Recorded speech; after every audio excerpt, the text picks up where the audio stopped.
নমস্কার। আমাকে প্রায়ই অনেকে কোয়েশ্চেন করেন যে, তাদের কেরিয়ারের ব্যাপারে তারা এমবিএ ফিন্যান্স এ করবেন না ফিনটেক এ করবেন। আজকে আমরা এটা নিয়ে একটা বিস্তারিত আলোচনার মাধ্যমে বুঝে নেব যে কোনটা বেটার, এমবিএ ফিন্যান্স না এমবিএ ফিনটেক। চলুন দেখে নিই কোনটি ভালো। এই চ্যানেলে আমরা কেরিয়ার আর এডুকেশন নিয়ে এমন কনটেন্ট বানাই যেটা কোনো কলেজ ব্রোশিওর আপনাকে বলবে না।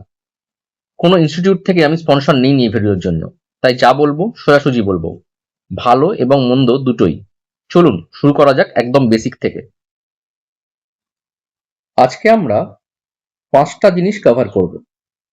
প্রতিটা কোর্সে কি পড়ানো হয়, কোথায় চাকরি পাবেন, স্যালারি বা কেমন দেয়া হয়, কার জন্য কোনটা ঠিক, আর শেষে আমার নিজের র্যাঙ্কিং। চলুন প্রথমেই যাই সবথেকে পুরনো আর সবথেকে ভরসাযোগ্য অপশনটায়। এমবিএ ফিনান্স হলো ম্যানেজমেন্ট এডুকেশনের সবথেকে একটা পুরনো আর সবচেয়ে বিশ্বস্ত ব্রাঞ্চগুলোর মধ্যে একটা। এখানে আপনাকে শেখানো হয় কর্পোরেট ফিনান্স, মানে কোম্পানি কিভাবে টাকা জোগাড় করে, কোথায় ইনভেস্ট করে। শেখানো হয় ইনভেস্টমেন্ট ব্যাংকিং এর fundamental, equity research and valuation, risk management, financial modelling and portfolio management. সহজ ভাষায় যদি আমরা বলি, এই কোর্স আপনাকে বানায় একজন নাম্বার এক্সপার্ট। এমন একজন নাম্বার এক্সপার্ট যে কোম্পানির টাকার হিসেব, রিস্ক আর গ্রোথ নিয়ে ডিসিশন নিতে পারে। এটা একদম ক্লাসিক টাইম টেস্টেড ক্যারিকুলাম বলতে পারেন। গত 30 থেকে 40 বছর ধরে এই একই ফাউন্ডেশনের উপর ব্যাংকিং সেক্টর কিন্তু চলছে। এমবিএ ফিনান্স, এই ডিগ্রি নিয়ে আপনি কোথায় কাজ করতে ঢুকতে পারেন, আপনার জবের রোলই বা কি হবে। প্রথমত হলো একজন ইনভেস্টমেন্ট ব্যাংকার, অর্থাৎ যারা কিনা ডিল স্ট্রাকচারিং, মার্জার অ্যাকুইজিশন এবং ক্যাপিটাল রেইজিং এর কাজ করেন। এরপরে হলো ফিনান্সিয়াল অ্যানালিস্ট, অর্থাৎ যারা কোম্পানির ভ্যালুয়েশন এবং রিপোর্টিং এর কাজ করেন। এরপরে আসছে ক্রেডিট অ্যানালিস্ট হিসেবে আপনি কাজ করতে পারেন, অর্থাৎ লোন এবং ক্রেডিট রিস্ক অ্যাসেসমেন্ট নিয়ে আপনি কাজ করতে পারেন। এছাড়া আপনি হতে পারেন একজন corporate finance manager, in house treasury এবং বাজেটিং এর কাজ আপনি সেখানে করবেন। আপনার পরিচয় হতে পারে একজন ওয়েলথ ম্যানেজার হিসেবে, অর্থাৎ ক্লায়েন্টের পোর্টফোলিও অ্যাডভাইজারি আপনি করতে পারেন। এছাড়া আছেন ইকুইটি রিসার্চ অ্যাসোসিয়েট, যারা কিনা স্টক অ্যানালিসিস করেন ইনভেস্টরদের জন্য। আপনাদের রিক্রুটমেন্ট কোথায় হতে পারে? দেখুন, এই ফিল্ডে টপ রিক্রুটাররা হলেন এইচডিএফসি, আইসিআইসিআই, অ্যাক্সিস ব্যাংক। এছাড়াও অনেক গ্লোবাল ইনভেস্টমেন্ট ব্যাংকস আছে এবং অবশ্যই বিগ ফোর কনসাল্টিং ফার্ম। এবার একটা আসল কথায় আসি, অর্থাৎ আপনাদের স্যালারি কিরকম হতে পারে। দেখুন, টাকা একটা অনেক বড় মোটিভেটার। একজন ফ্রেশার এমবিএ ফিনান্স গ্র্যাজুয়েট সাধারণত বছরে, আপনার এই গ্রাফের সাহায্যে দেখতে পাচ্ছেন, এন্ট্রি লেভেলে 6 থেকে 12 লাখ টাকার মধ্যে একটা প্যাকেজ পেতে পারেন। এইবারে যদি আপনি টপ টিয়ার কোন ইনস্টিটিউট থেকে সেটা করে থাকেন, তাহলে কিন্তু সেটা 18 লাখ পর্যন্ত যেতে পারে। এবারে 3 থেকে 7 বছর এক্সপিরিয়েন্স এটা দাঁড়ায় মোটামুটি 12 থেকে 25 লাখে। আর 8 থেকে 15 বছরে মানে সিনিয়র লেভেলে 25 থেকে 60 লাখ পর্যন্ত হতে পারে। আর আপনি যদি ইনভেস্টমেন্ট ব্যাংকিং এন্ট্রি করেন, তাহলে এন্ট্রি লেভেলেই সেটা কিন্তু 12 থেকে 18 লাখ থেকে শুরু হয়। কিন্তু দেখুন, আমি এই যে সংখ্যাগুলো বলছি, এই 12 থেকে 18 লাখ বা কিছু, এগুলো কিন্তু আইআইএম বা টিয়ার 1 কলেজের জন্য। আর সিএফও লেভেলে গেলে সেটা কোটি টাকাও ছাড়িয়ে দেয়। কিন্তু একজন অ্যাভারেজ কলেজ থেকে একজন যদি একটা স্টুডেন্ট যদি অ্যাভারেজ একটা কলেজ থেকে বেরোয়, তাহলে তার স্টার্টিং প্যাকেজ কিন্তু খুব একটা বেশি হয় না, একটু কমের দিকেই থাকে। যেমন ধরুন, এই 4 থেকে 5 লাখের কাছাকাছি। তাহলে এই কোর্সের সব থেকে বড় সুবিধাটা কি বলতে পারবেন? দেখুন, প্রথমত এটা একটা প্রমাণিত রাস্তা। মানুষ তো প্রমাণ দেখে বিশ্বাস করে সবকিছু, তাই এই কথা বললাম। লক্ষ লক্ষ মানুষ এই পথে সফল হয়েছেন, তাই রিস্কটাও কম। দ্বিতীয়ত, প্রতিটা ইন্ডাস্ট্রিতে কিন্তু একটা ফাইন্যান্সের টিম লাগে। মানে আপনার অপশন শুধু ব্যাংকিং না, ম্যানুফ্যাকচারিং থেকে শুরু করে এফএমসিজি সব জায়গাতেই এই সুযোগ থেকে থাকে। আর এই ডিগ্রির সাথে আপনি যদি সিএফএ বা সিএফপির মতন একটা সার্টিফিকেশন জুড়ে দিতে পারেন, তাহলে কিন্তু সোনায় সোহাগা বলতে পারেন। অর্থাৎ আপনার প্রোফাইলটা আরো শক্তিশালী হয়ে যায়।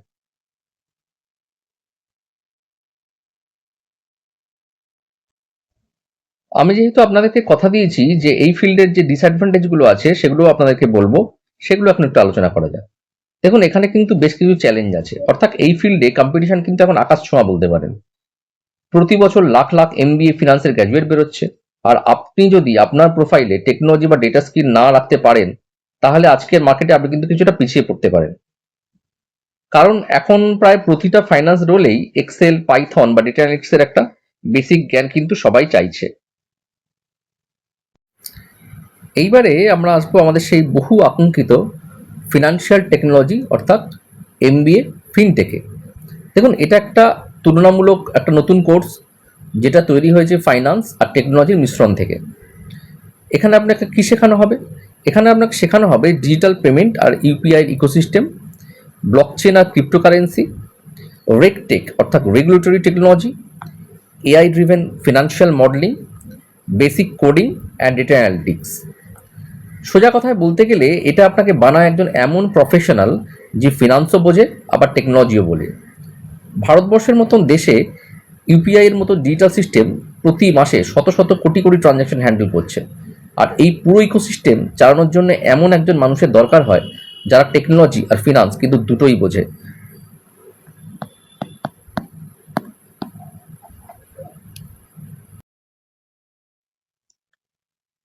এমবিএ ফিনটেক, এই ডিগ্রি নিয়ে আপনি কোন কোন কাজে ঢুকতে পারবেন? প্রথম হলো ফিনটেক প্রোডাক্ট ম্যানেজার, যিনি পেমেন্ট অ্যাপ বা লেন্ডিং প্ল্যাটফর্মের রোডম্যাপ ঠিক করে দেন। কোয়ান্ট আর মেশিন লার্নিং ফিনান্সিয়াল অ্যানালিস্ট, যিনি অ্যালগোরিদম ট্রেডিং আর ট্রেড রিস্কের মডেল বানান। রেগটেক আর কমপ্লায়েন্স অফিসার, যার কাজ হলো এএমএল, কেওয়াইসি অটোমেশন সামলানো। আর ইএসজি স্পেশালিস্ট, অর্থাৎ যিনি কোম্পানির এনভায়রনমেন্টাল আর গভর্নমেন্ট স্ট্যান্ডার্ড যাচাই করেন। এছাড়াও আছে ব্লকচেন কনসালট্যান্ট, যিনি ডিজিটাল অ্যাসেট আর লেজার স্ট্র্যাটেজি নিয়ে কাজ করেন, এবং ডিজিটাল ব্যাংকিং স্পেশালিস্ট, যিনি নিও ব্যাংক এবং অ্যাপ বেসড ফিনান্সিয়াল প্রোডাক্টের উপরে কাজ করেন। এদের টপ রিক্রুটার কারা? পেটিএম, রেজার পে, অনেক প্রাইভেট ব্যাংক আছে তারা, এবং স্পেশালাইজড ফিনটেক যারা কনসাল্টিং ফার্ম, তারা এদেরকে হায়ার করে থাকেন। যদি স্যালারির দিক থেকে এই কোর্সটাকে দেখি, তাহলে আমরা দেখতে পাবো যে এমবিএ ফিনটেকের এন্ট্রি লেভেল কিন্তু অনেকটা ফাইন্যান্সের মতোই, অর্থাৎ 6 থেকে 12 লাখ টাকার মধ্যে। কিন্তু গ্রোথ কাপটা দেখুন, তাড়াতাড়ি কিন্তু এটা গ্রোথ করেছে। অর্থাৎ এটা অনেক বেশি কিন্তু খাড়া। ফিনটেক প্রোডাক্ট ম্যানেজার রোলে মিড লেভেলে 15 থেকে 25 লাখ পর্যন্ত টাকা দেখা যায়, মানে স্যালারি লেভেল দেখা যায়। আর কোয়ান্টার মেশিন লার্নিং ফিনান্স রোলে 12 থেকে 40 লাখ পর্যন্ত পাওয়া যায়। আর সিনিয়র লেভেলে গিয়ে এটা 40 থেকে 80 লাখ, এমনকি কোটি টাকা পৌঁছাতে পারে। দেখুন, কারণটা সহজ। যাদের ফাইন্যান্স আর টেকনোলজি দুটোরই বোঝার ক্ষমতা আছে, মার্কেটে তাদের সংখ্যা এখনো বেশ কম। আর তাদের সাপ্লাইও কম, ডিমান্ড বেশি, তাই সেখানে স্যালারিও বেশি। এই কোর্সের সব থেকে বড় সুবিধার কথা যদি বলি, তাহলে এটা কিন্তু একটা ফিউচার প্রুফ বলতে পারে, মানে একটা ফিউচার প্রুফ স্কিল সেট বলতে পারে। ডিজিটাল পেমেন্ট, এআই, ব্লকচেন, এই জিনিসগুলো কমার সম্ভাবনা নেই, বরং বাড়বে। আর যেহেতু এই কোর্সটি নতুন, তাই গ্র্যাজুয়েটদের সংখ্যাও কিন্তু খুব একটা বেশি নয়, এখনো বেশ কম, মানে কম্পিটিশন তুলনামূলকভাবে কম। বিভিন্ন স্টার্ট আপ এবং যে অন্যান্য যে কোম্পানিগুলো যেগুলো লাগে, সেগুলো কিন্তু এই স্কিল সেটের একটা হাই ডিমান্ড আছে, তাই এর গ্রোথ রেটটাও কিন্তু অনেকটা দ্রুত হয়। এখানে কিছু বাস্তব চ্যালেঞ্জও আছে। যেহেতু কোর্সটি নতুন, তাই সব কলেজে কিন্তু এটা পড়ানোর মতন অভিজ্ঞ ফ্যাকাল্টি এখনো পাওয়া যায় না। এছাড়া তাই কলেজ বাছাই করার সময় মনে রাখতে হবে যে খুব কিন্তু সতর্কভাবে কলেজটা বাছাই করতে হবে। তারপর দেখুন, রিক্রুটারদের কাছে এই এমবিএ ফিনান্স টার্মটা এখনো বেসছে না। এমবিএ ফিনটেক কিন্তু এখনো পুরোপুরি একটা এস্টাবলিশ ব্র্যান্ড হয়ে উঠতে পারেনি। আর তাই অনেক রোলে বেসিক কোডিং বা ডেটা টুলস জানা না থাকাটা জন্য অনেকে এই কোর্সটা করতে পারে না। তাই এখানে কি হয়, কোডিং এবং ডেটা টুলসটা জানাটা তো একটা বাধ্যতামূলক ব্যাপার হয়ে দাঁড়ায়। তাই সবার জন্য এটা সহজ নাও হতে পারে। তাহলে এবারকে দুটো পাশাপাশি রেখে একবার দেখে নেওয়া যাক, এই এমবিএ ফিনান্স আর এমবিএ ফিনটেককে। দেখুন, দুটোরই এন্ট্রি লেভেলের স্যালারিটা কিন্তু প্রায় সমান,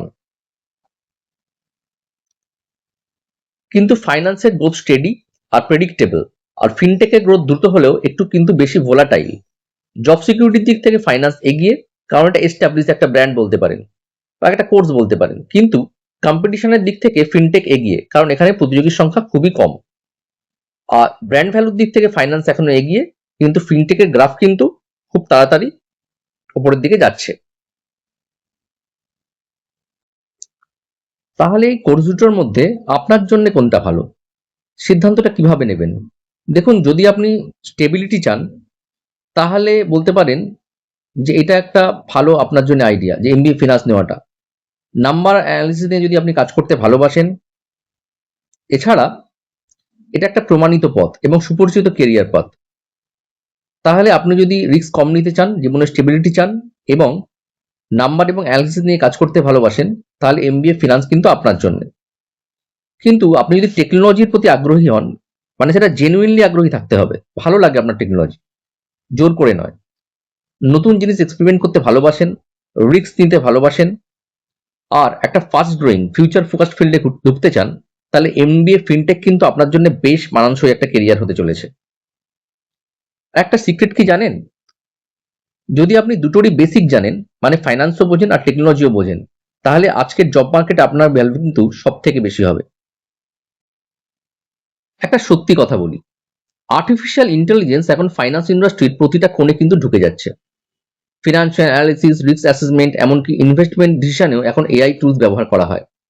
তাই কোনটাই, যে কোনো একটাই আপনি বেছে নিন না কেন, যদি আপনার এআই এবং ডেটা টুলসের সাথে আপনি কমফোর্টেবল না হন, তাহলে দেখুন আগামী 10 বছরে আপনার জন্য জায়গা তৈরি করাটা খুব কঠিন হয়ে যাবে। এটাই আসলে ফাইন্যান্স আর ফিনটেকের মধ্যে দূরত্বটা কমিয়ে দিচ্ছে দিনকে দিন। আপনি যদি জানতে চান যে আমার সৎ মতামতটা কি, আমি বলতে পারি আপনাকে যে যদি আপনি নিরাপদ এবং একটি প্রমাণিত রাস্তা চান, তাহলে আপনি এমবিএ ফিনান্সকে বেছে নিন। আর যদি আপনি একটু ঝুঁকি নিতে পারেন, অর্থাৎ এবং ঝুঁকি নিয়ে দ্রুত গ্রোথ চান জীবনে, আর টেকনোলজির প্রতি আপনার সত্যিকারের আগ্রহ থাকে, আমি আবার কথাটা ইউজ করছি সত্যিকারের, তাহলে আপনি অবশ্যই এমবিএ ফিনটেকটাকে বেছে নিন। কিন্তু আসল জয়ীকে জানেন, যে দুটোরই বেসিকটা শিখে নেবে। কারণ ভবিষ্যতে ফাইন্যান্স প্রফেশনাল মানেই যে সংখ্যাটাও বোঝে, আর সেই সংখ্যা যেই টেকনোলজি চালায় সেটাও বোঝে। এখন আপনার পালা, কমেন্টে লিখুন আপনি কোনটা বেছে নেবেন, এমবিএ ফিনান্স নাকি এমবিএ ফিনটেক, আর কেন সেটাও জানান। আমি প্রতিটা কমেন্টই কিন্তু পড়ি। তাহলে আজকে এই সম্পূর্ণ ভিডিওর মাধ্যমে আপনারা দেখতে পেলেন যে কোনটি ভালো, কোনটি আপনাদের কেরিয়ারের জন্য বেস্ট অপশন। ভালো থাকবেন, সুস্থ থাকবেন। আর যদি মনে হয় এই ভিডিওটা আপনাদের সামান্য মাত্র উপকারে আসলো, তাহলে আপনাদের মতন অনেকের সাথে এই ভিডিওটা শেয়ার করে দেবেন, যারা তাদের কেরিয়ারের ব্যাপারে কনফিউজ। পরের ভিডিওতে আবার দেখা হবে। পারলে আমাদের চ্যানেলটা সাবস্ক্রাইব করে রাখবেন এরকম আরো তথ্যের জন্য। নমস্কার।